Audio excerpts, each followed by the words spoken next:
Estamos en comunicación con el señor Luis Herrera. En su momento se ha desempeñado como jefe del Gabinete de Asesores del Ministerio del Interior. Le agradecemos la cordialidad que tiene con RCR, Red de Comunicación Regional. Qué gusto saludarlo, señor Herrera, muy amable. Buenos días, señor Dale. Gracias por la llamada. En primer lugar, ¿cómo está analizando la situación, no solamente al interior del Ministerio del Interior, sino también al interior de la Policía Nacional? Usted tiene bastante experiencia, conoce mucho el tema, conoce el diagnóstico de la situación tanto sectorial como de la policía. Lo que estamos viviendo ahora es una confrontación permanente. Incluso se habla de la posibilidad de una renuncia del ministro del sector. Ahora el comandante general de la policía, el excomandante general de la policía ha presentado un recurso para volver a su cargo. Es decir, estamos en una situación de desorden generalizado. Completamente de acuerdo, y eso es lamentable, ¿no? Porque, a ver, el ministro Torres no ha entendido su rol político como ministro del Interior. Como ex general, mejor dicho, general en situación de retiro de la policía, se ha considerado un supracomandante general, y eso obviamente ha traído un problema, tanto en la gestión de general Angulo como en la actual gestión. Entonces ahí, definitivamente, lo que pasa es que estamos perdiendo el tiempo en debates internos, en problemas internos, y el ministerio no está pues asumiendo el rol que le corresponde, que puntualmente es darle y conseguir el máximo apoyo para que la policía pueda primero contar con presupuesto, con logística, con inteligencia, con investigación criminal para luchar de manera directa contra el delito y además hacer lo que se llaman las acciones de contrainteligencia para extirpar los malos elementos también de la estructura policial, ¿no? Entonces, todo eso se está dejando de hacer porque el ministro, pues, al considerarse, como digo, un supracomandante general, ha querido intervenir en la parte administrativa de gestión de la policía y eso es muy malo. O sea, ¿se puede entender que en estos momentos el ministro es un factor que ahonda esta crisis tanto en el sector y la Policía Nacional? Claro, porque, a ver, por varias razones. En primer lugar, porque desde el Ministerio del Interior, y eso ya no es un tema que no es solo el ministro Torres, es un tema integral de gobierno. O sea, desde la gestión del actual gabinete, a lo largo del año 2023, no ha habido pues un norte claro con respecto a cuál va a ser la lucha contra el delito.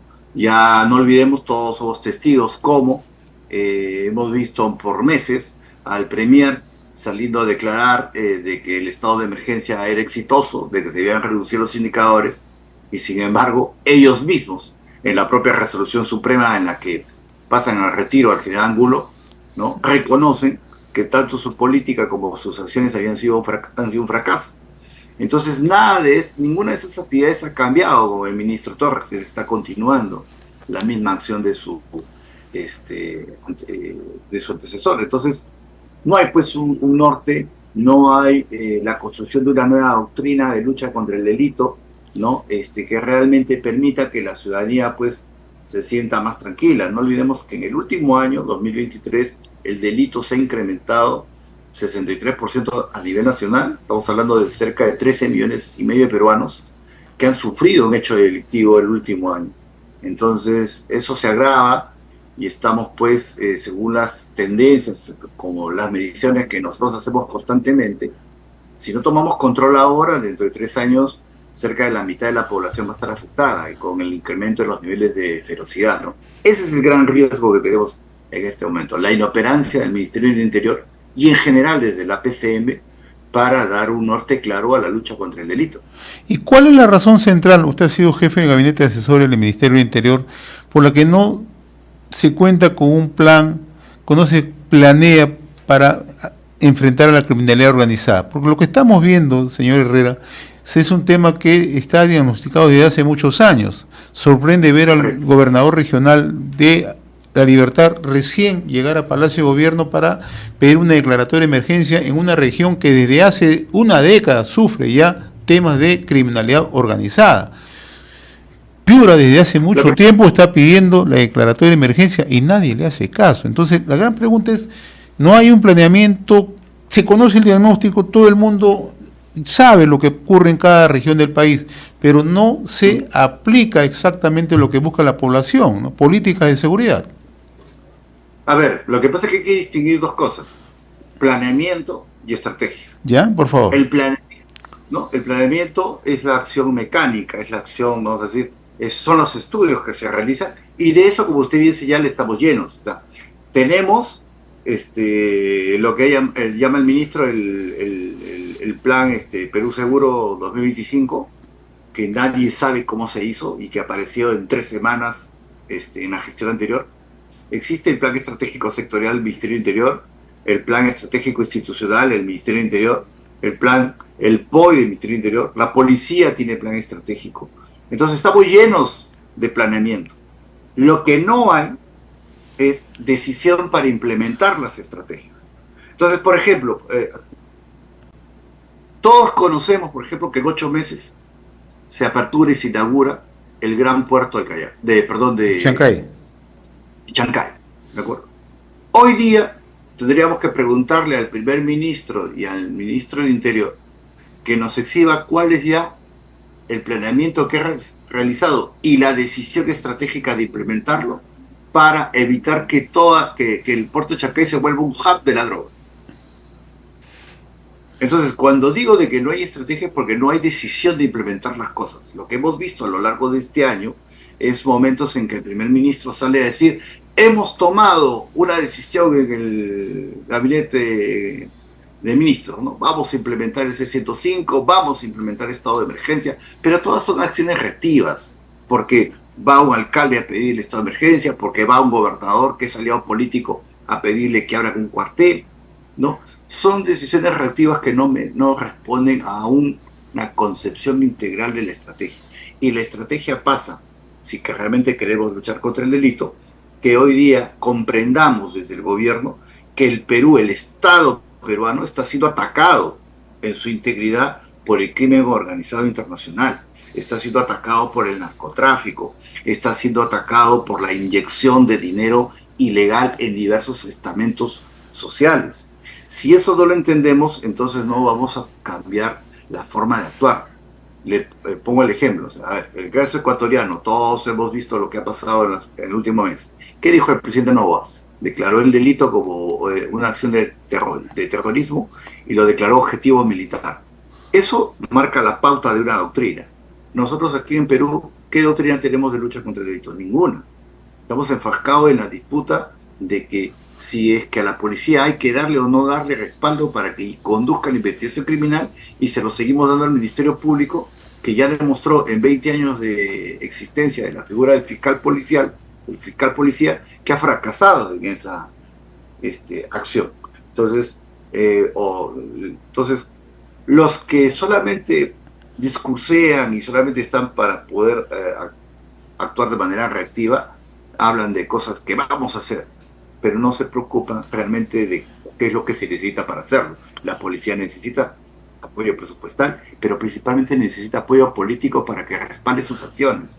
Si la policía va a ingresar a hacer una acción para que al día siguiente el ministro, el premier, le dé la espalda y diga que ellos no tienen ni mando ni comando, entonces no estamos entendiendo nada del problema de fondo. Usted acaba de señalar algo bastante delicado, ¿no? Se conoce que la criminalidad internacional ya está en el país, el crimen transnacional, como se llama, pero no se están tomando medidas, ¿no? Y cuando se toman, la última parte de lo que usted señala es se le atribuye responsabilidad a los altos mandos de la policía o a la policía, como ha ocurrido con la salida reciente del comandante general Angulo. Entonces la gran pregunta es: ¿el gobierno no quiere comprarse el pleito? ¿Daría esa la impresión? ¿No quiere tomar decisiones políticas? Absolutamente de acuerdo. O sea, esa es la situación. O sea, los diagnósticos están hace tiempo. O sea, hace ya una década que se conoce en todos los estudios prospectivos que la principal amenaza que el Perú y en Latinoamérica es la penetración del crimen organizado internacional por su alianza con las economías ilegales. Así es. Y la gran amenaza es que la economía ilegal penetra a través de lo que se llama, a través de la corrupción, diversos estamentos de la sociedad, ¿no? Y de las estructuras de los países para buscar aliados, para que no toquen al delito, ¿no? Entonces, ahí pues surge pues el tema de lo que se conoce como los niveles de incompetencia. O sea,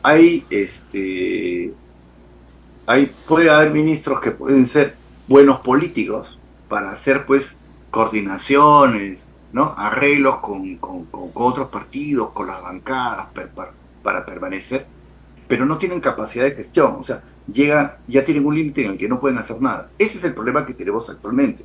O sea, tenemos un gabinete, la conducción de un primer ministro y ministros del Interior y ministros de Defensa que no se han querido comer el pleito. Y el mayor ejemplo está en Defensa.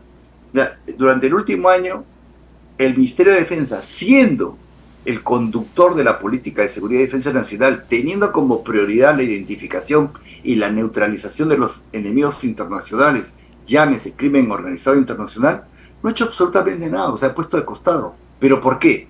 Porque el ministro lo decidió así. El ministro ha preferido ser un jefe de INDECI que ser pues un conductor de la lucha por la seguridad. O sea, hoy día necesitamos ministros que realmente se compren el pleito, estén claros en que el Perú está en este momento siendo atacado por el crimen organizado internacional, por las mafias, y que nos encontramos en una situación delicada porque, dado los incrementos de la pobreza a nivel nacional, crecen pues los indicadores de la delincuencia común, ¿no? Entonces, si no tenemos ministros que estén dispuestos a aceptar eso y a pelear, a guerrear contra estos enemigos, entonces no vamos a cambiar nada. Entonces, estamos llenos de planes estratégicos. Yo he tenido la oportunidad de participar en la elaboración de los estudios prospectivos de seguridad y defensa nacional en la SEDENA. Hemos elaborado el plan sectorial de defensa en el año 2017 y hemos elaborado el plan Mariano Santos en 2020. O sea, el contexto lo conocemos perfectamente, pero es el actor político el que tiene que tomar la decisión, pues. La decisión estratégica de cómo vamos a combatir el delito, de que tenemos que crear, por ejemplo, que es una situación que se discute. Hoy ya estamos en una necesidad de crear una norma de excepción que dure entre 12 y 24 meses para regular tres aspectos muy claros. Primero, lo que es investigación criminal. Segundo, lo que es juzgamientos muy rápidos. Y tercero, una nueva doctrina de encarcelamiento.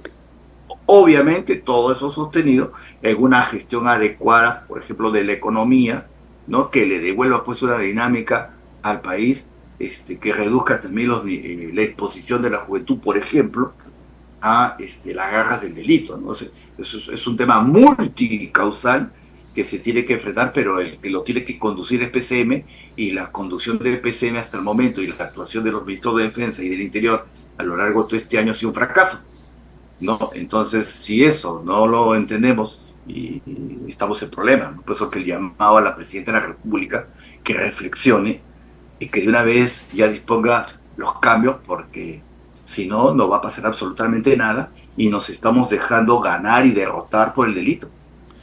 Una pregunta final, señor Herrera. El excomandante general Jorge Angulo ha presentado un recurso para volver a su cargo. Me gustaría conocer su opinión. Mire, a ver, yo primero pongo el contexto del tema. La situación se genera a raíz del problema que pasa en Ayacucho la Presidenta de la República. Ese tema, ¿no? Institucionalmente como país, no se puede permitir. O sea, no puede haber una falla de seguridad que ponga en riesgo la persona de la Presidencia de la República. Porque imagínese usted que le hubiese pasado algo en un contexto en el cual no hay no hay vicepresidentes. Hoy día estaríamos sumergidos en todo un problema de conflictividad política y social que traería a peor al país. Entonces, bajo esa lógica, dado que la Presidenta de la República es jefe supremo de las Fuerzas Armadas y de la Policía Nacional del Perú y siente que el trabajo de las instituciones tutelares es deficiente, le puede pedir la renuncia al comandante general de la policía, ¿no?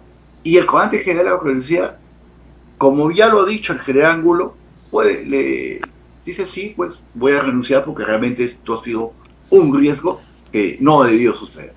Y ahí terminaba el asunto.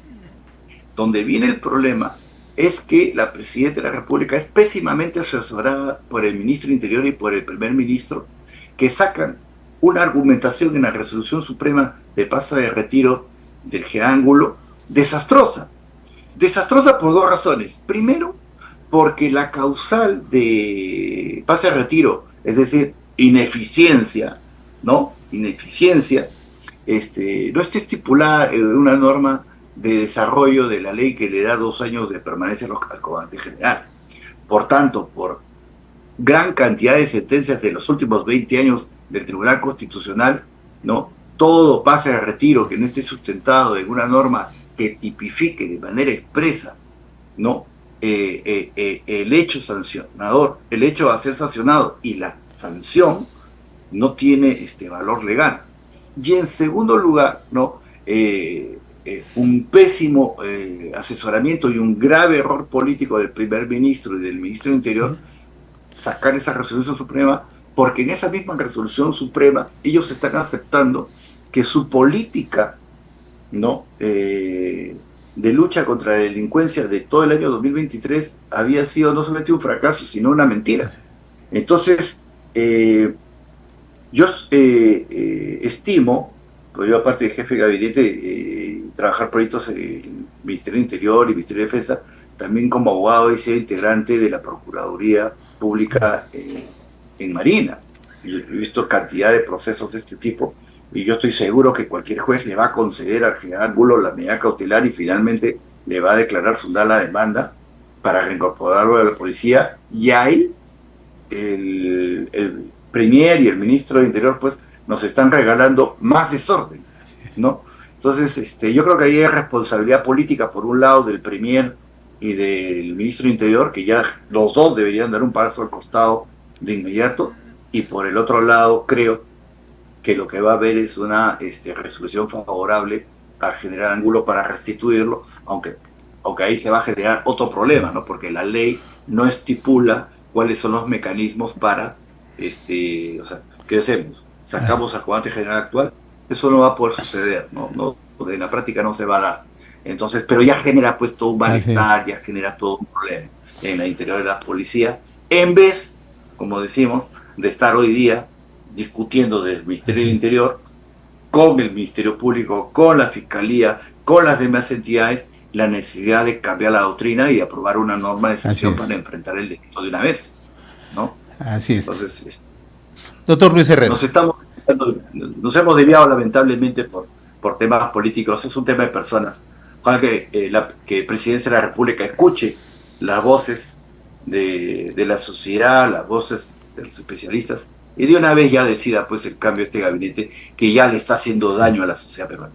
doctor Luis Herrera, como siempre muy gustoso haber conversado con usted, le agradezco la gentileza de compartir esta comunicación. Gracias, muy amable, buen día, gracias.